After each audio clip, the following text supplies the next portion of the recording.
demi keagungan semesta. Selamat datang di kanal seri Kejeniusan Nusantara. Video ini hadir untuk berbagi kecerdasan mengenai rekapitalisasi kekayaan nasional. Tekor, defisit, besar pasak daripada tiang. Itulah postur 11 tahun terakhir APBN kita. Tahun 2024, APBN kita sebesar 2.820 triliun rupiah. Tetapi, catatan utang pemerintah per September 2024 sebesar 8.473 triliun rupiah.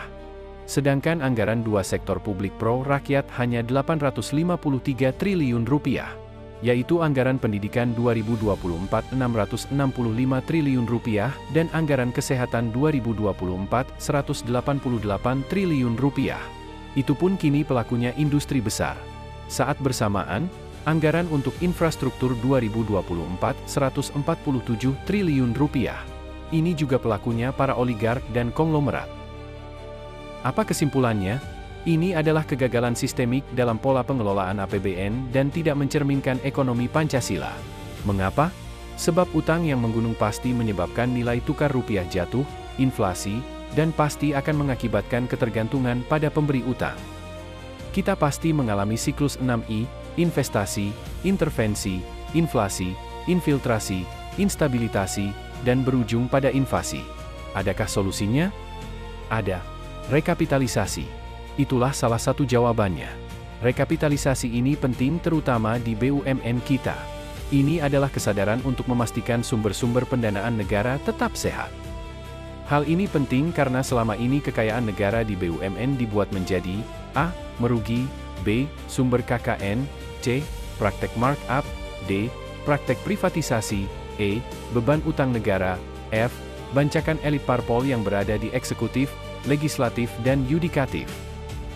Saat APBN kita minus karena sumbernya kempes, pajak, cukai dan utang, maka program ini menjadi sangat penting untuk dikerjakan. Potensinya sangat besar dan konstitusional. Inilah program mewargakan ekonomi dan mengekonomikan warga, soko guru keekonomian kita.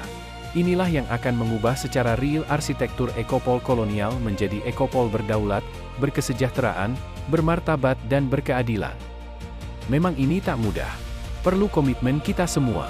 Terlebih, KKN makin merajalela dan jadi agama elit serta penguasa. Dampaknya, program pemulihan ekonomi hancur sehingga marak PHK, meningkatnya pengangguran, bertambahnya penduduk miskin dan menurunnya tingkat daya beli masyarakat, serta bangkrutnya sektor industri kecil dan menengah karena kekurangan modal. Semua ini bersumber dari lemahnya kepemimpinan nasional, hilangnya etos nasionalisme, defisit mental Pancasila, rabun konstitusi serta jumbuhnya pejabat penjahat di semua tempat.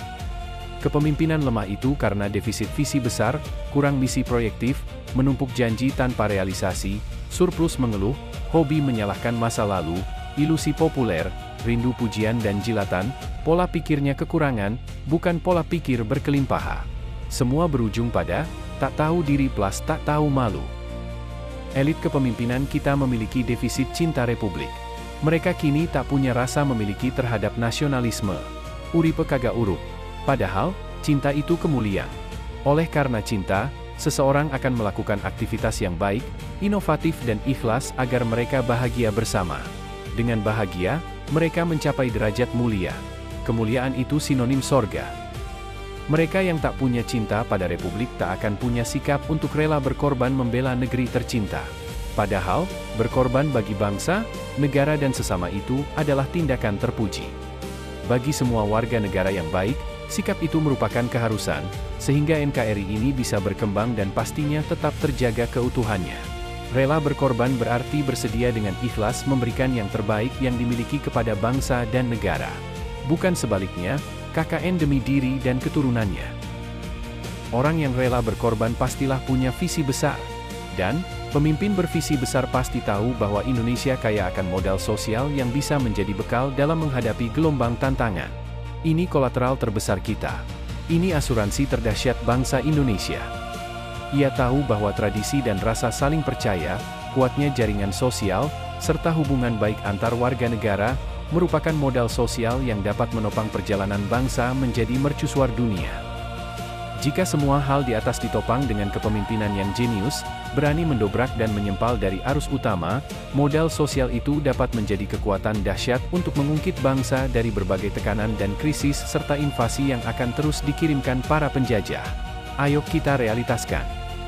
Rekapitalisasi Kekayaan Nasional oleh Yudhye Haryono. Sampai jumpa di episode seri Kejeniusan Nusantara berikutnya. Salam Indonesia.